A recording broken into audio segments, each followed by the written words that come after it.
So guys, आज मैं मुन्ना ठाकुर। चलिए आज बात करते हैं 9th क्लास का। ये 6 चैप्टर है क्षितिज बुक का। ये है इसका जो मैं पाठ पढ़ा रहा हूँ, इस पाठ का नाम है प्रेमचंद्र के फटे जूते। और इसका लेखक कौन है? हरिशंकर परसाई ना।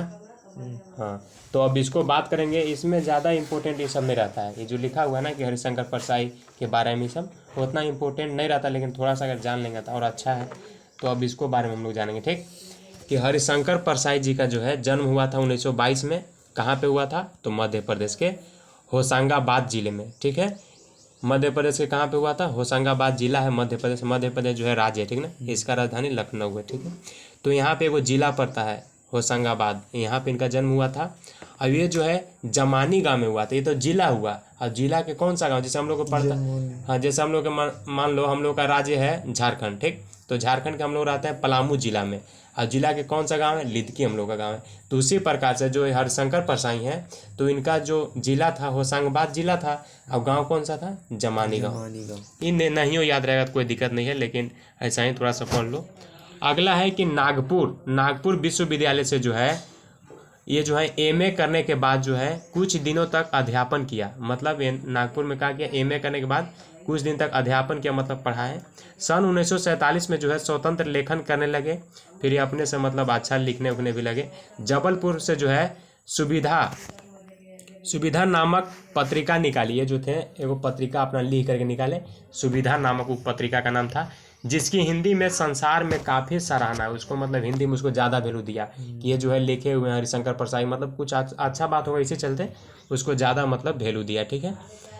उसके बाद क्या हुआ कि जिसकी हिंदी संसार में काफ़ी सराहना हुई। सन 1995 में हुआ कि उनका निधन हो गया। किनका? हरिशंकर परसाई।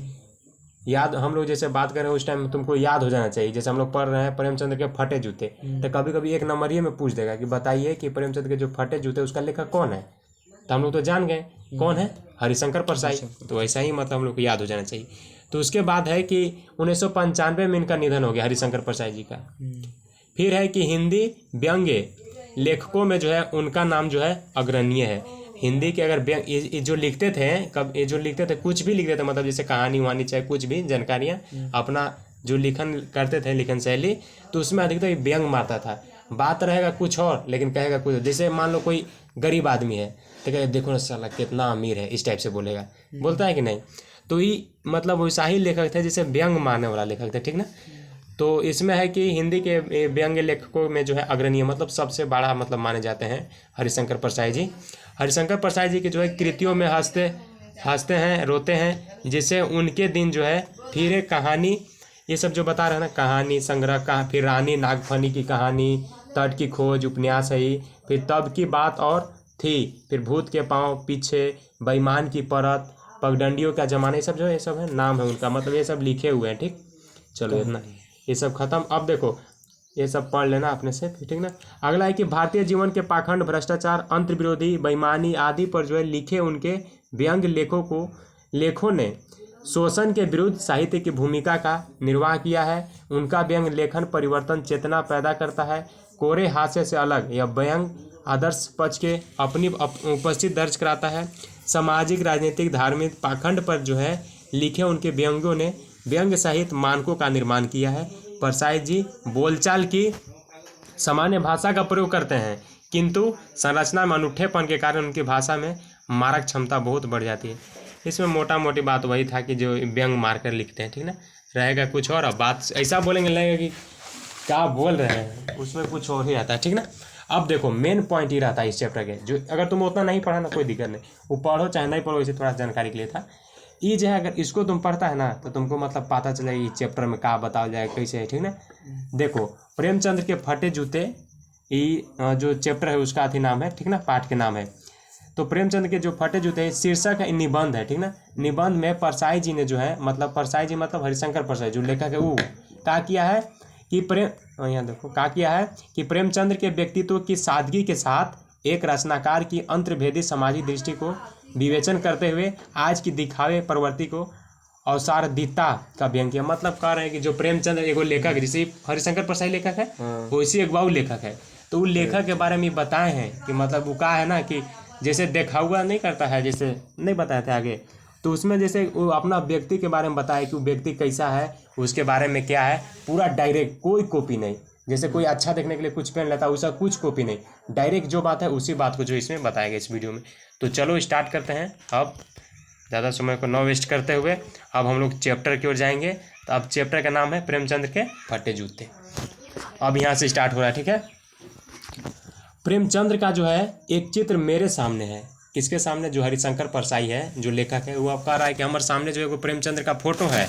उसमें कहा है कि पत्नी के साथ फोटो खिंचा रहे हैं। किसके साथ? पत्नी के साथ, अपना वाइफ के साथ फोटो खिंचा रहे हैं कि सिर पर किसी मोटे कपड़े की टोपी, कुर्ता और धोती पहने हैं। वो कहा क्या है कि मतलब जो सिर है यहाँ पे कहा कि मोटे कपड़े का टोपी, जैसे पहले आदमी क्या करता था, गमछे का टोपी बना लेता था, तो वही समझो पगड़िए बनाया है, टोपी पहना हुआ, ठीक ना।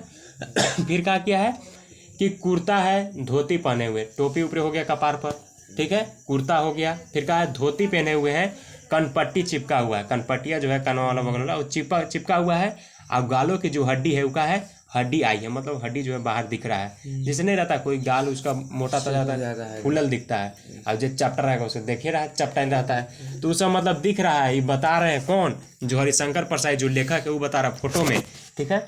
फिर कह रहा है कि घनी मूछें हैं, चेहरे हरा भरा बतलाती है। देखो व्यंग कर दिया ना, उसका तो एकदम दाढ़ी है ही नहीं, मतलब पूरा चपटल है, लेकिन कह रहा है कि उसका घना मूछा पूरा लग रहा है हरा भरा इस टाइप से, ठीक ना। व्यंग यहाँ कर दिए। फिर कह रहा है कि पाँव में कैनवास के जूते हैं। कैनवास के जूते मतलब कोई कंपनी होगा उसका जूता है, जिसके बंद बेतरी बंधे हैं, लापरवाही से उपयोग करने पर बंद के सिरों की लोहे की पतली निकल जाती है। कह रहा है इसमें, क्या कह रहा है इसमें? अब देखो कह रहा है कि कैनवास के जूता पहने हैं, वो बेहतरीन से बंधे हुए हैं, लापरवाही से उपयोग करने पर बंद के सिरों पर लोह की पतरी निकल गई है। लापरवाही से उपयोग कर, जैसे एक होता है कि अच्छा से मान लो तुम कोई रिस्पेक्ट देगा तो तुमको भी रिस्पेक्ट मिलेगा।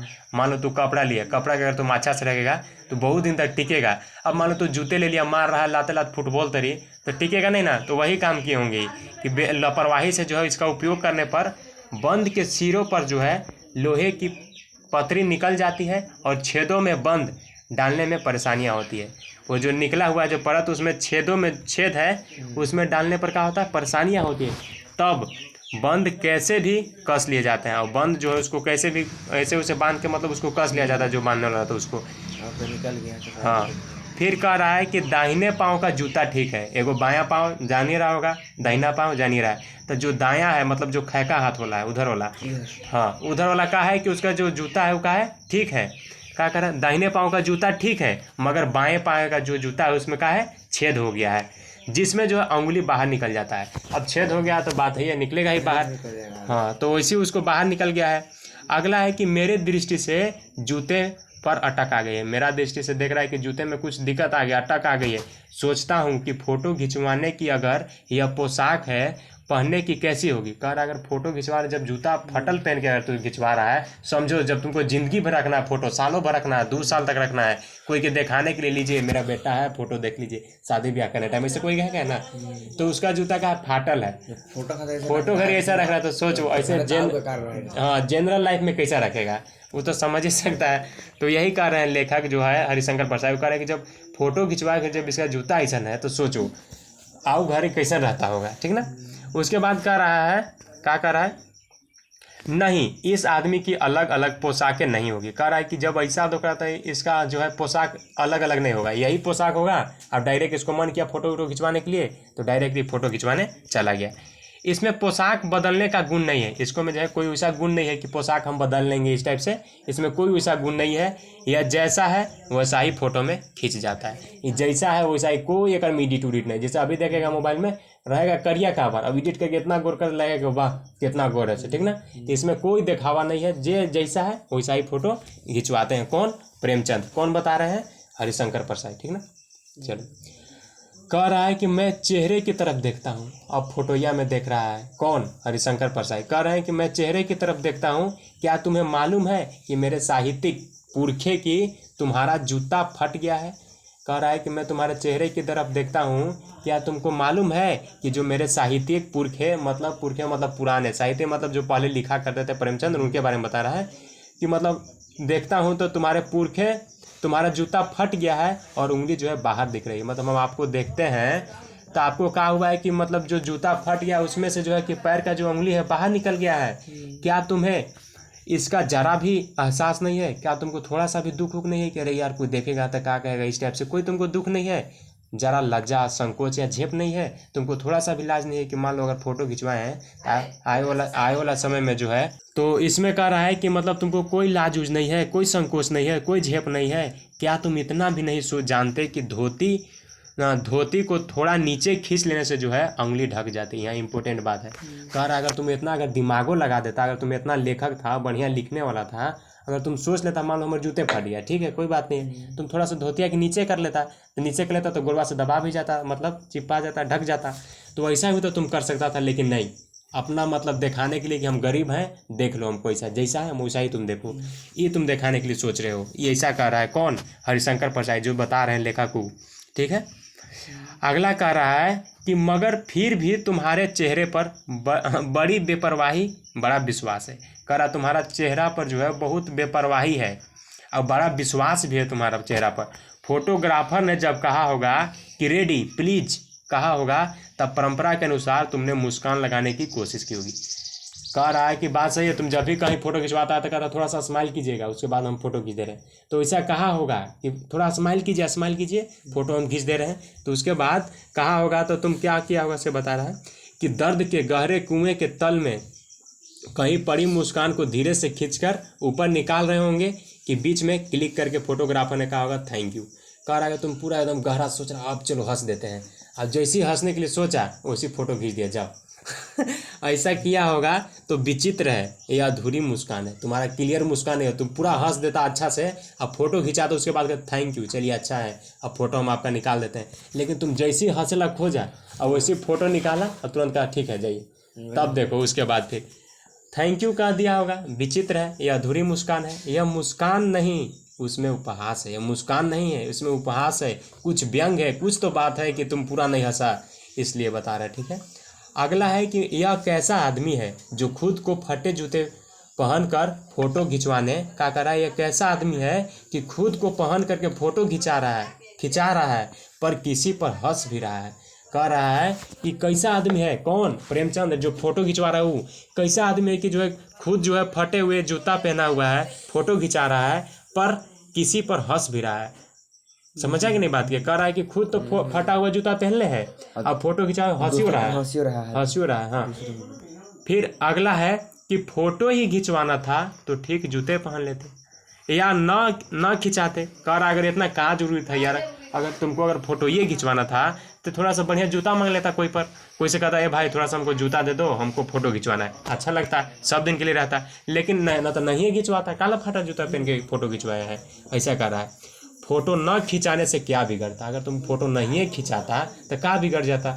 शायद पत्नी का आग्रह हो और तुम अच्छा चल भाई कहकर गए होंगे। कर अच्छा हो सकता है तुम्हारा परिवार कहे होंगे कि चलिए ना जी थोड़ा सा हमको फोटो खिंचवा दीजिए, अच्छा रहता है, इसे यादगार रखते हैं। तो हो सकता है तुम खुशी में कहा अच्छा चलो, पत्नी कही है ना, चलो फोटो कहा दिया होगा, वो ले गई होगी, अब फोटो खिंचवा लिया होगा तुम।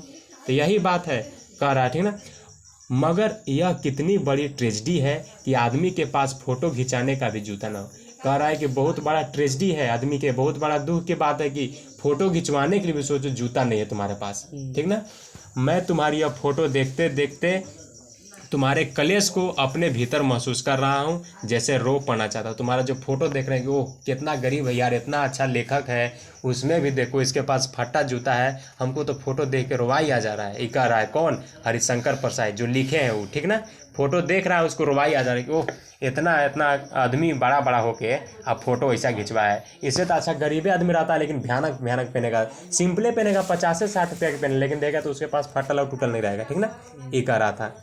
फिर कह रहा है कि मगर तुम्हारी आंखों का यह तीखा दर्द भरा व्यंग मुझे एकदम रोक देता है। लेकिन तुम्हारा जो तुम्हारा आंखों का जो तीखा दर्द है, जो फटा हुआ तुम जूता है और तुम देख रहा है फोटो में, मुझे एकदम रोक देता है, ठीक ना। तुम्हारा जो तीखा दर्द है क्या करता है? एकदम रोक देता है। फिर देखो आगे, कह रहा है तुम फोटो का महत्व नहीं समझते।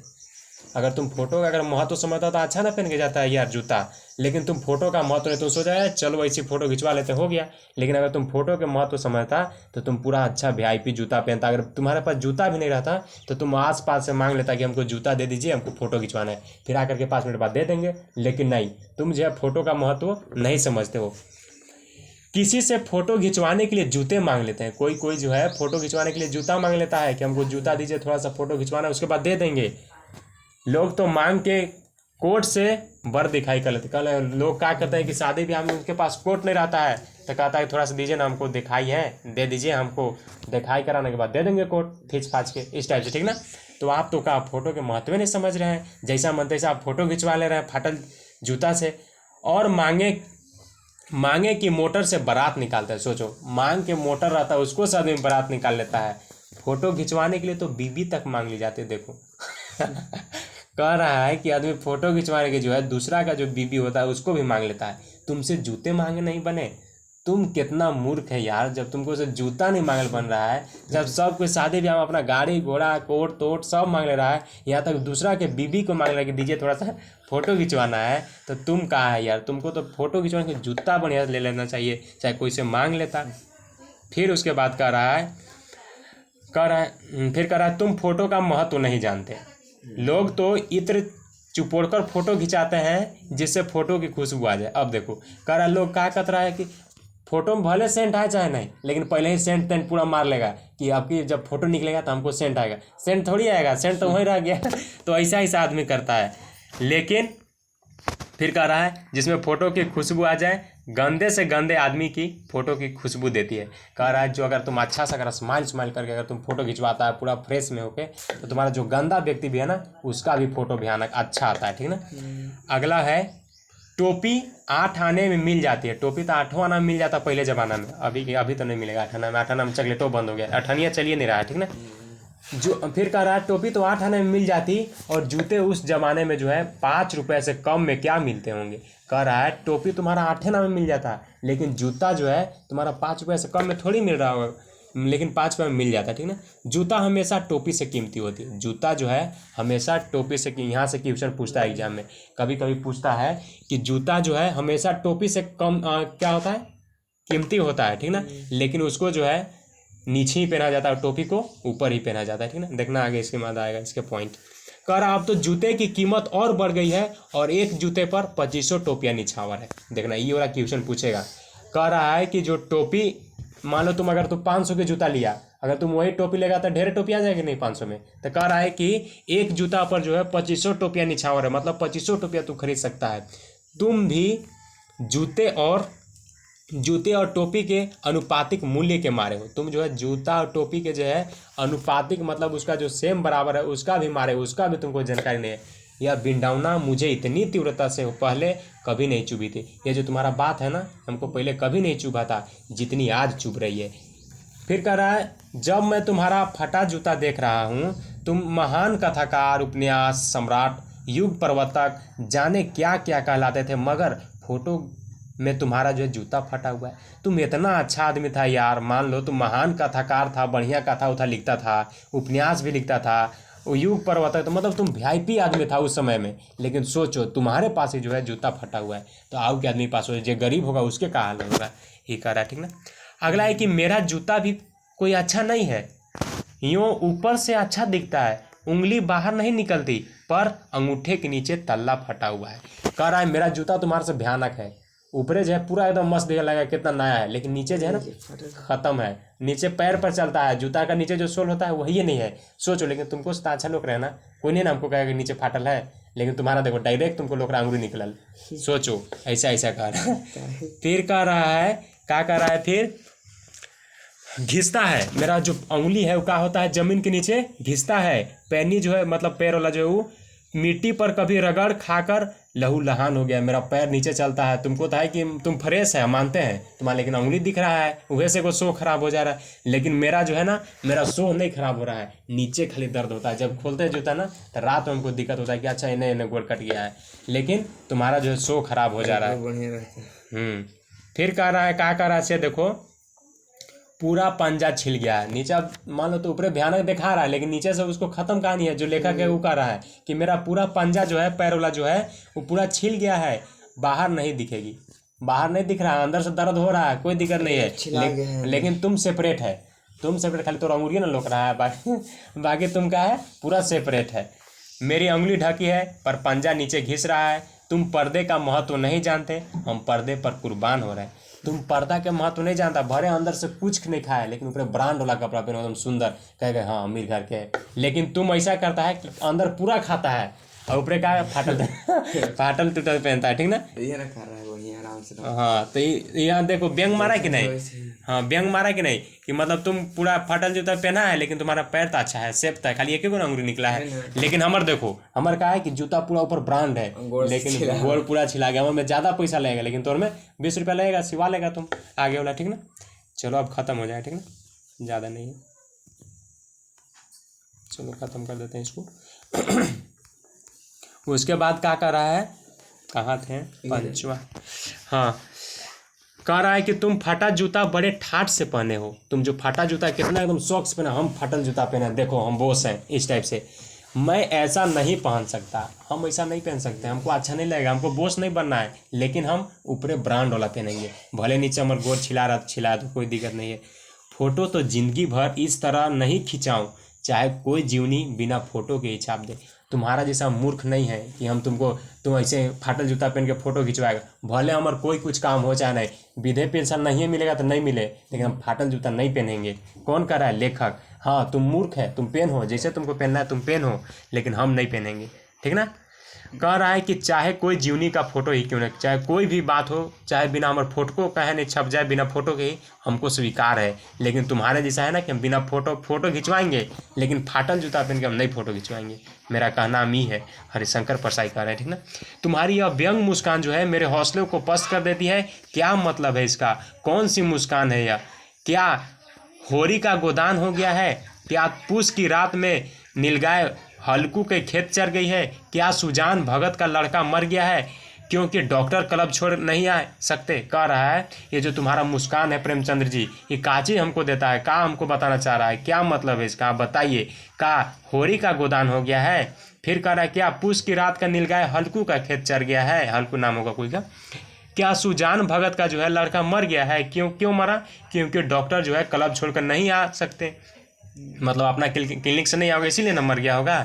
ये हो गया है कि तुम हंस रहे हो। नहीं, मुझे लगता है कि माधो औरत के कफन चंदे की शराब पी गई है, वही मुस्कान मालूम होता है। नहीं, ये सब कुछ नहीं है, हमको लगता है कि जो माधो औरत है उसका कफन के चंदे की शराब जो है पी गया है, वही मुस्कान जो है हमको मालूम होती है।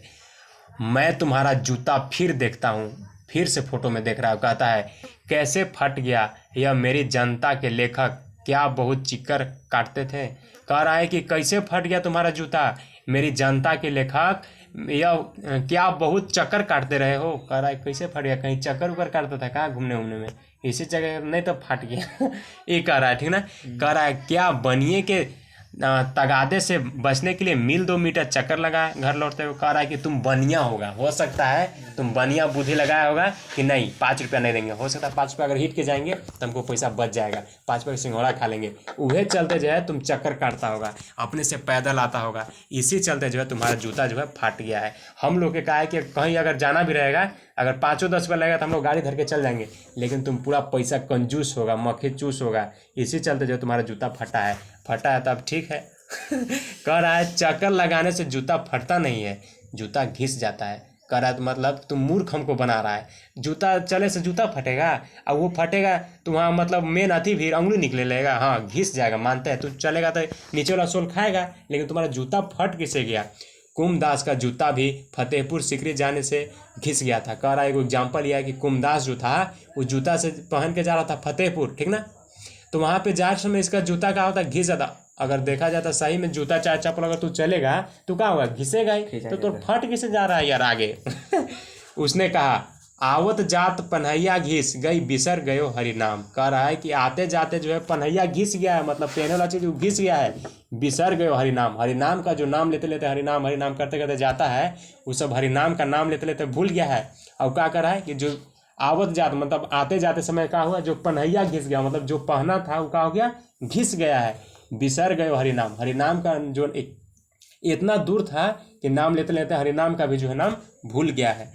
अगला है यही है, उसके बाद खत्म है, ठीक ना।